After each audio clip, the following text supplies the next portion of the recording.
C'est un sombre record qui vient encore d'être battu au Royaume-Uni, confronté à un variant particulièrement contagieux du Covid-19.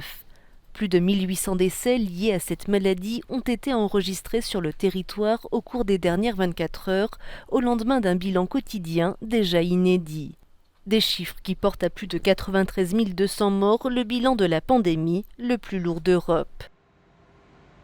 Du jamais vu également au Portugal avec 219 morts par jour et des contaminations en hausse de 50% par rapport à la veille.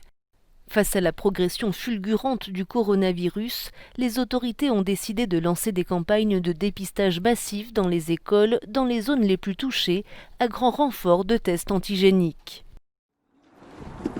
Des centaines d'élèves et leurs enseignants se prêtent aussi à ces tests rapides en Belgique.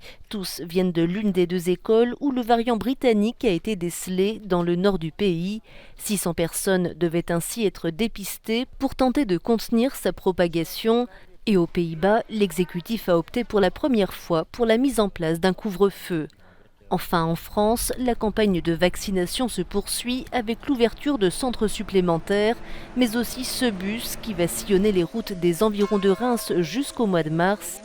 L'objectif, aller à la rencontre des patients en zone rurale dans le nord-est de l'Hexagone, alors que l'Assemblée nationale a voté ce mercredi le prolongement de l'état d'urgence sanitaire jusqu'au 1er juin prochain. Ah ouais, j'imagine bien. Voilà pour moi. Voilà.